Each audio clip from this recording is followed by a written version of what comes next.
We're going to focus in on women's lacrosse, and we have the head coach for the Regis Jesuit squad, and Kathryn Ames is with us. Why specifically were you so adamant and passionate about making sure we talk about 2020 before we move to the future?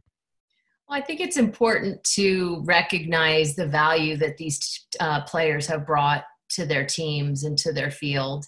Some of these girls have been waiting in the wings for 4 years to be a starter at some of these big powerhouse programs.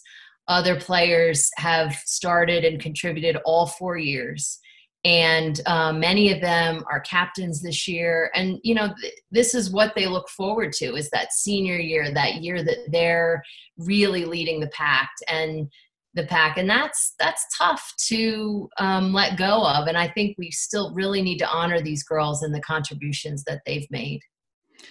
Are there any behavioral tendencies or, I don't know, little cues that you're seeing? Again, because you're a counselor, those are things that you pick up on, right, within your role. What are you seeing in terms of the student athletes reacting to, the reality is their 2020 season's gone? I think it's a huge loss. I think these kids are used to having that ability to connect with other girls and their coaches, to run around and play, to learn, to have fun, to laugh. And there's nothing like doing it with your team. And so when you don't have that, it's a true deficit. And I think mental health wise, kids, this is their time when they don't have a screen in front of them.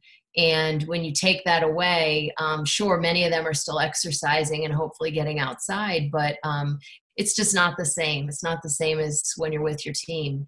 So I think it is a big loss. But I guess I want my seniors to know, and all seniors to know, that your contribution is not defined by one season. And so much goes into getting to that season. It's preseason, it's meetings, it's emails, it's events, it's activities, that we can't let it be defined by just the spring of 2020. And I really want them to know that they have done so much for the younger girls, even if they only had tryouts and a couple practices in this season. It's all those things that matter. Kathryn Ames with us. She's the head coach of the women's lacrosse squad for Regis Jesuit. And understand that since the inception of the sport with CHSAA, Kathryn has been part of the sport here in the state of Colorado. And saying that in all that you've shared with us, since we're being sensitive to some of these 2020 athletes, and we're thinking of the seniors specifically, you're aware of all the programs, all the players. Who are some names we want to drop, even if it's just to make some student athletes smile for a moment? It's tough. I thought about the top 10 teams. I mean, the thing that's wonderful about women's lacrosse is it's grown so much. And truly, there are amazing players all over the state. I think, I obviously want to recognize my daughter, Bella Ames. She's a 4-year starter at Regis and has been, a big part of our program's growth. I think at CA, you've got, Ella Green, Ella Marks. They've been there 4 years also, contributing and winning state championships. I think Creek, God, they're so deep with kids. But like two of their defenders that come to mind, Lizzie Zare and Emma Pinkelman, they've held down that defense and been waiting for the spotlight of being the seniors, So again, it's tough when that gets robbed from you. I think of Valor, you have Allie Gibb, who's been such a vocal leader at that school and a player on their team. It's tough. Honestly, I want to drop about 50 names. Right. And, so do I. Right. And all of these girls matter, and boys who are missing their seasons too. Again, their contributions are more than just, the 15 games in the season. Yeah, when you think how tough it is to go ahead and name all the players who really have impact across the whole state of Colorado. When you dialed in, we call the championships every year.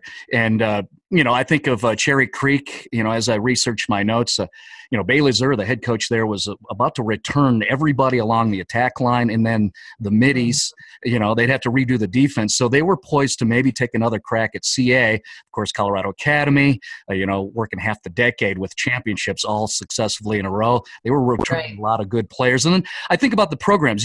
This in terms of the growth of the sport. I mean, your program in Regis and Valor both made semifinals, and then you think of Pine Creek on the cusp, Fairview East is always there, Aspen's got some great talent, and that's what's missed as we're discussing that here in 2020 because the season will not happen, right? Yeah, exactly. And I mean, I as you know, I was at Cherry Creek when they won their first state championship. So I've been around a long time with women's lacrosse in the state, and I took a lot of time off. But the growth of the sport is amazing. And I love that programs like Evergreen have players coming up that are outstanding all over the state. And that's exciting because I want every kid to have the opportunity to play a sport that I love. I think it's a sport of beauty and finesse and competition, and it's super fun. But they're all these kids just, I wish they had the opportunity to compete this spring because everybody was coming ready, and it just keeps getting better and better and better. These top 10, I mean, getting into playoffs, even the split of our going 5A, 4A now really shows the growth of the sport. So it's tough. Again, there are just so many seniors that have helped to build these programs, and they contribute on the field. They contribute to the team culture. This is a special class, I have to say. I've worked with the 20s a long time, and they're in other ways, and they're a special group of girls. Well, you think of the 2020s, if you haven't figured out, if you are one of those seniors who have lost your final season at the high school level, we're thinking about you, Kathryn, making sure that you get some TV time. And when you think about special females in our state full of studs, because we know that's the case here in Colorado, I think of Kathryn Ames. Kathryn, before we depart, let's make sure we understand this and you understand this too. Kathryn is on TV with us doing this interview the day before cancer surgery. That's everything I know about you. We hope you get those victories. We're looking for one more dub from you, okay? Thank you. All I right. really appreciate that.